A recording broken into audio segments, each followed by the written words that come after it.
Border security, Governor. What do we get? We get the most secure system of protecting the people in the state of Texas that we've ever had before. Specifically, what we are going to get, we are going to add hundreds of Texas Department of Public Safety officers.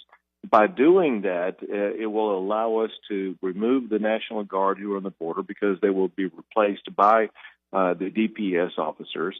It will allow those DPS officers who are working overtime and have been displaced from their communities from across the entire state of Texas to return home and do their jobs in their hometowns. The money will also provide technology and other assets. Yeah. It will provide cameras. It will provide airplanes. It will provide boats. The bottom line is it will give us the tools and resources we need to go after the real problem.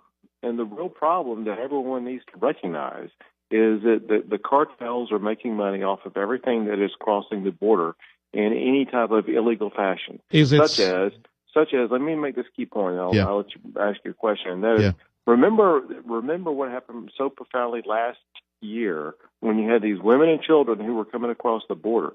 They didn't just magically and on their own show up across the border. They were paying money to cartels to bring them across the border, and the women were often having to pay with their bodies and their lives, victims of human trafficking. And so our job is to shut down the lifeblood of these cartels by making them pay such a heavy price, by losing money, by doing business in the state of Texas, that they take their business elsewhere. Governor, is it set in stone how the money will be spent? And I ask you this because we talked about this about 6 months ago, last time you were on the show. We have successfully secured the border in key points. For example, Border Patrol, they did this Operation Rio Grande years ago, and they secured the community of Brownsville. They gave us an example of how you put enough people on the ground and boats in the water, then you're able to secure a specific site. So my argument back then was, hey, Governor, how about we put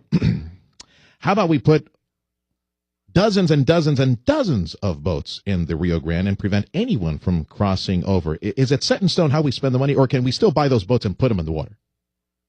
We can buy the boats and put them in the water. That's part of what the funding provides. And the way you just described it actually is close to the way that we are going to go about doing it.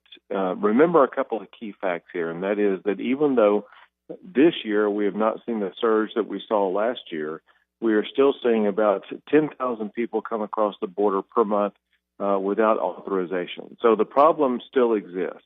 But to break it down quite narrowly, you talked about adding resources to a particular sector, which is the primary thing that we did when we increased the National Guard on the border. What we found is that when we added money to a certain sector, it caused the cartels to move their activity to a different sector, where it increased cross-border traffic at that sector. So what we need to do is to be much more comprehensive in our approach and have these surge operations operate continuously, which was the other thing that you kind of suggested, and that is there have been sporadic or periodic surges on the border, and whenever those have taken place, we've seen the cross-border activity decrease. What we want to achieve is a lasting and ongoing border surge, not just in one or two sectors, but in all sectors, to ensure that, for one, we were able to decrease the unauthorized cross-border traffic. And here is the other main thing, Sergio, and that is that by doing so, we're going to be able to increase the legitimate cross-border traffic. Joining us on 710 KURV for this post-legislative session conversation, Governor Greg Abbott. Governor Tim Sullivan here.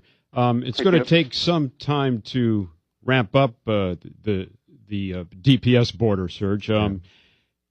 How long do you think the National Guard will be in place until all the DPS troopers you want down here are down here?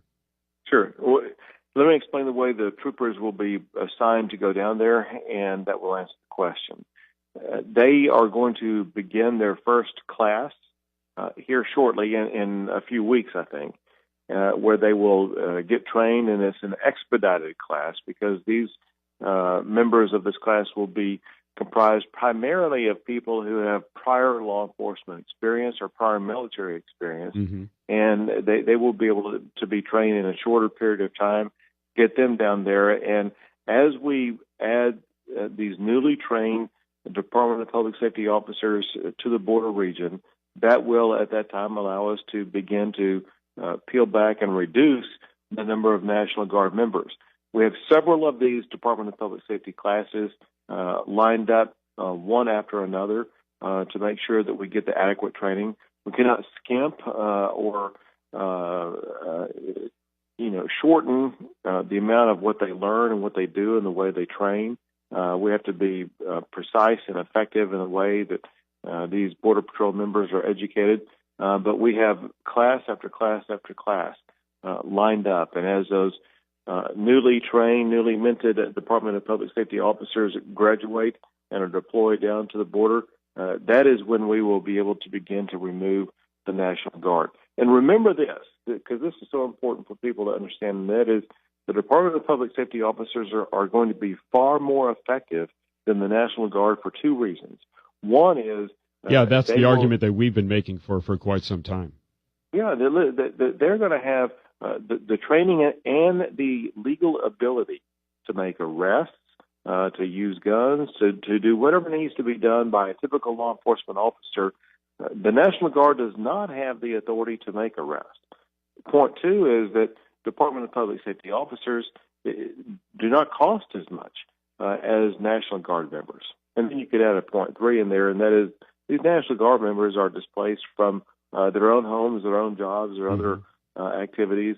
They will be allowed to go home. So this is going to be a win-win. It's going to be a budgetary win. It's going to be a law enforcement win, and it will be a win for the families of the state. Governor, before we let you go, some local lawmakers lined up some legislation to lower the potential tax rate of any future taxing entity. Hospital districts, Cameron County, Hidalgo County, 75 cents down to 25 cents, and they want to bring that to voters possibly, near future, November, maybe next year, asking for a vote to create a taxing district, hospital taxing district in Cameron and Hidalgo County.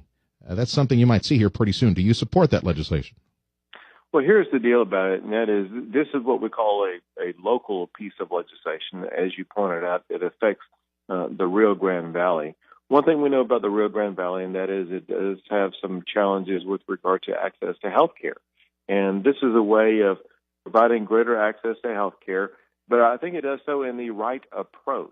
And that is, you mentioned how it's going to call for a vote, and it's going to be the people of the Rio Grande Valley who get to decide whether or not that is going to take place.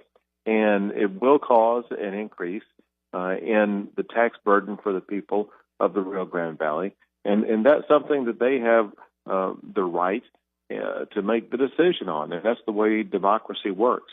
And so I think it is the right approach to allow the people of the RGV to decide whether or not they want to spend money to create this hospital district. Some fiscal conservatives would say that you've got the power to put the kibosh on this plan already in an area that's already poor and should not be taxed anymore. What would you say to them? Well, as opposed to me vetoing it, I think that I should allow the citizens of the Rio Grande Valley to veto it if that's what they want to do, or to support it if that's what they want to do. Governor, Tim Sullivan back here again and again before we let you go. How are you liking your Secretary of State so far?